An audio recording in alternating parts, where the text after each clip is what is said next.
In the gritty streets of Detroit, where hope often seems like a distant memory, there was a boy named Tyler who had nothing but his will to survive.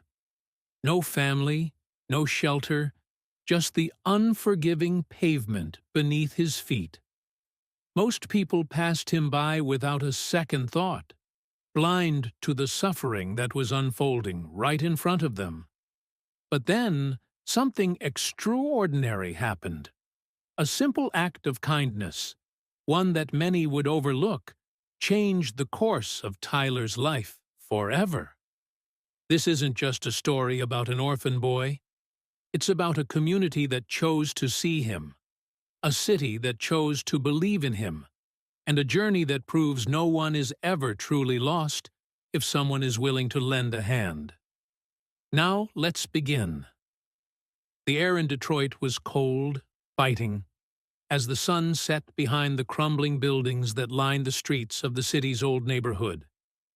It was a world that many had long given up on. Cracks in the sidewalks, rusting cars abandoned by their owners, and the faded paint on homes that had long been left to rot spoke of neglect, poverty, and a future that seemed as if it would never come. But for Tyler, the young boy who had no family and no home, this was his reality. He had learned to survive on the streets, fending for himself each day by begging for food, collecting scraps, and sometimes sleeping in alleyways when the cold became unbearable. Tyler was just 10 years old, but his eyes held the weight of someone much older. His skin, a deep shade of brown, was often covered in dirt, his clothes torn and ragged. He didn't have much, but somehow he always managed to keep going. Each day he would walk down Jefferson Avenue, the main street that ran through the heart of the city, looking for a meal, any meal, that could help him survive. His feet were bare, his shoes long gone after being worn down to nothing. The smell of fried food from local restaurants tempted him, but he never dared enter.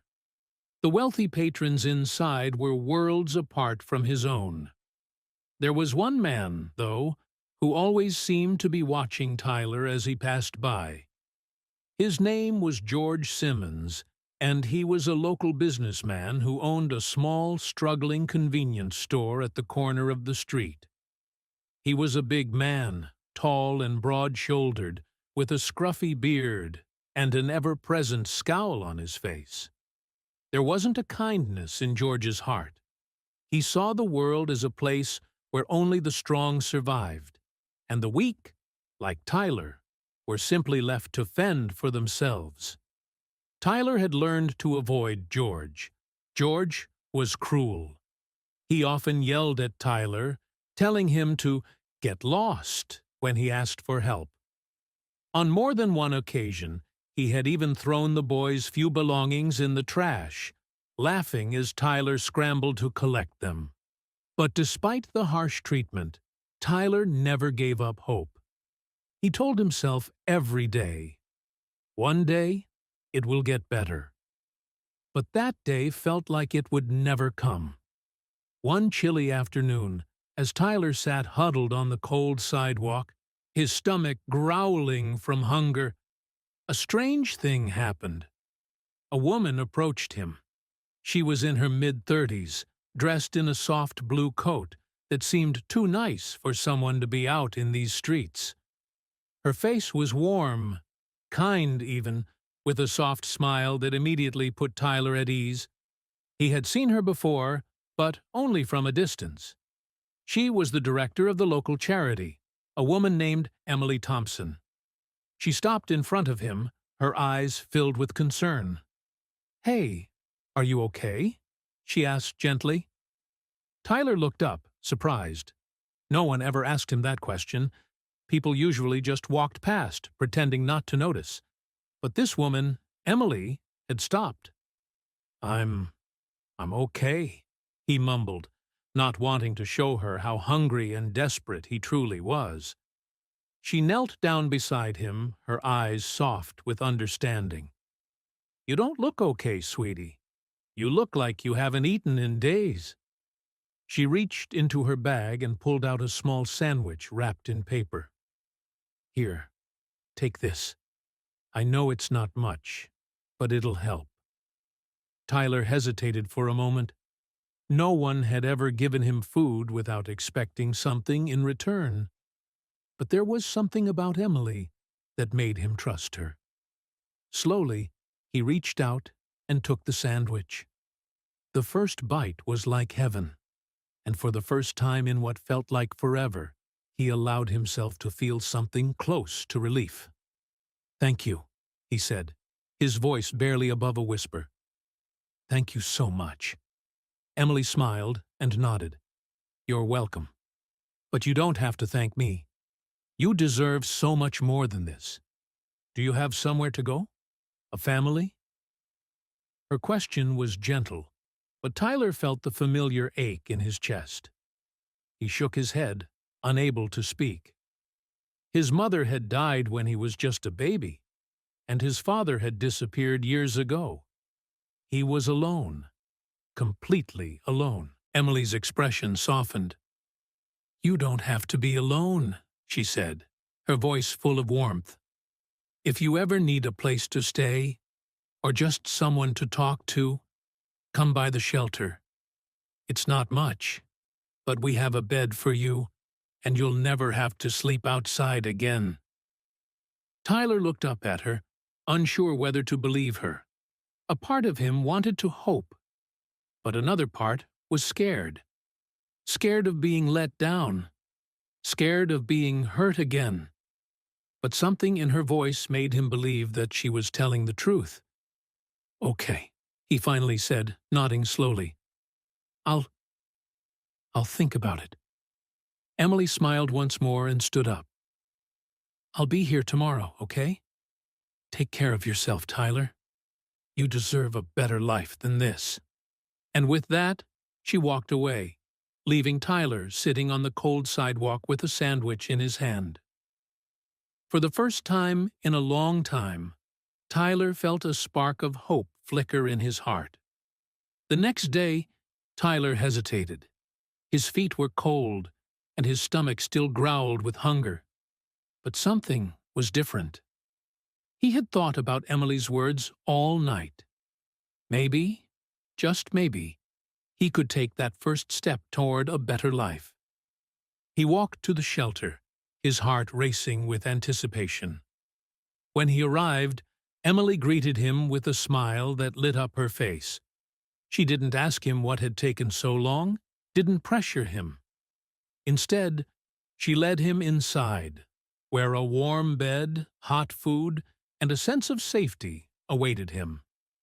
As the days passed, Tyler began to feel something he hadn't in a long time, a sense of belonging. Emily helped him catch up on schoolwork, encouraged him to pursue his dreams, and introduced him to others who had been through similar struggles. With each passing day, Tyler's life began to change. But there was still one person who made life difficult for Tyler. Someone who never saw the boy as anything more than a nuisance. George Simmons. He saw the shelter as a place where weak people gathered, people who didn't know how to fend for themselves. He hated it, and he hated Tyler most of all. One afternoon, as Tyler walked past George's store, George spotted him and scowled. He marched outside and grabbed Tyler by the arm. "Get away from here, boy. You're nothing but a parasite." George sneered, his grip tightening. Tyler winced in pain, but refused to let George see how much the words hurt. He had heard worse in his life, but for some reason, George's words felt different. George was the embodiment of all the hatred and prejudice Tyler had ever faced, and it stung more than any physical pain. "Let go of me," Tyler said quietly, his voice steady. George glared at him. "You'll never amount to anything. You're just a street rat. Don't come near me again, or I'll make sure you're thrown out of that shelter." But Tyler didn't respond. Instead, he broke free from George's grip and walked away. He wasn't going to let someone like George destroy the hope Emily had given him. Tyler had too much to live for now. He had a future to build. Little did anyone know, the homeless boy who had once been invisible to the world was beginning to rise above it all. Tyler's journey was far from over, but the kindness of one stranger had given him the strength to move forward. And as the months passed, Tyler's life took an unexpected turn. He didn't just survive, he thrived. But his journey was far from easy, and the greatest test of his life was yet to come. The days that followed Tyler's arrival at the shelter were filled with the slow, steady rhythm of a life that no longer felt like a constant struggle. Emily and the shelter's volunteers helped him with more than just food and a warm bed. They gave him the tools to rebuild his future. Tyler quickly adapted to his new routine, returning to school and making up for the years of education he had lost while living on the streets. Emily's belief in him never wavered, and, as the months turned into years, Tyler began to believe in himself too. He graduated high school with honors, the first in his family, though he often wondered if he even had a family anymore. There were still nights when he would lie awake in his bed at the shelter, staring at the ceiling and thinking about his parents. But those nights grew fewer, replaced by a burning desire to make something of his life.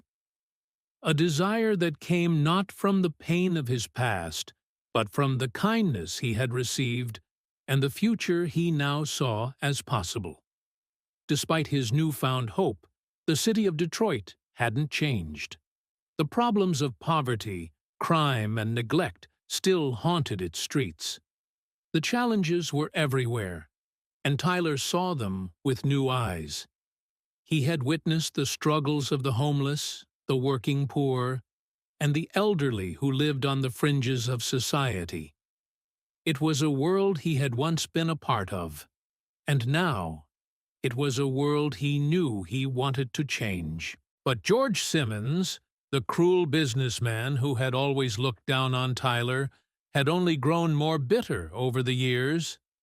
George's convenience store was failing, his business in decline, and his anger towards Tyler, whom he saw as a symbol of the weak and broken parts of society, intensified. He often ridiculed Tyler when he saw him, telling anyone who would listen that people like him would never make it in the world. "You see that kid?" George would say, shaking his head. "He's just a charity case. He'll never be anything more than what he is now." But Tyler had learned long ago not to listen to George. Instead, he focused on the lessons he had learned from Emily and the shelter. She had told him, "The best way to fight the darkness of the world is to shine your light. Be the change you want to see." And Tyler took those words to heart. After high school, he enrolled in college, studying political science with a focus on urban development and social justice. His goal was clear. He wanted to make a difference in his community. He knew that politics wasn't just about power. It was about people. It was about lifting others up, just as he had been lifted. But Tyler was not naive. He understood that change wouldn't come easily. As he worked hard through his college years, he also spent time volunteering, participating in local initiatives that aim to clean up neighborhoods, provide mentorship for at-risk youth, and build affordable housing. He became a well-known figure in the community, not for his past, but for his commitment to helping others. People began to see Tyler not as the homeless boy they had once ignored, but as a young man with a purpose, someone who could lead the change they so desperately needed. Tyler's rise to prominence didn't go unnoticed. Soon, he was invited to speak at local town hall meetings, sharing his vision for a Detroit that worked for everyone, especially the forgotten poor and marginalized. He was honest and raw about his own journey, using his story not as a badge of pity, but as a symbol of what could be achieved with kindness, perseverance, and community. One day, as he spoke at a town hall meeting, George Simmons, the same man who had once thrown Tyler's belongings in the trash, stood in the back of the room, arms crossed. He had come to mock Tyler, certain that the young man would fail. But when the crowd responded with thunderous applause after Tyler's speech, George's smirk faded. Tyler's words had struck a chord with the people, and it was clear that he was no longer the same boy he once was. It wasn't long before Tyler decided to run for public office. The idea had been percolating in his mind for years, but now it felt like the right time. He ran for city council, promising to fight for the poor, the homeless, and those who had no voice in a city that had long overlooked them. His campaign was an uphill battle. Many were skeptical of the boy who had once lived on the streets. They questioned his qualifications, his ability to govern, and whether he was simply another politician out for personal gain. But Tyler didn't back down. He spoke from the heart, shared his vision, and connected with the people. His message was simple. Detroit could be a city where everyone mattered, where every voice could be heard, and where kindness and opportunity were not reserved for the wealthy, but for all. As Election Day neared, George Simmons made one last effort to sabotage Tyler's campaign. He spread rumors, tried to discredit him, and used his influence to convince people that Tyler was unfit to lead. But it was too late. The people of Detroit had seen the transformation in Tyler, and they believed in him. They saw the same spark of hope in him that Emily had once seen. And when the results were announced, Tyler was elected to the city council by a landslide. In the years that followed, Tyler worked tirelessly to fulfill his promises. He passed legislation to combat homelessness, secure better health care for the underserved, and improve the education system. He helped create job programs for those who had been left behind by the economy.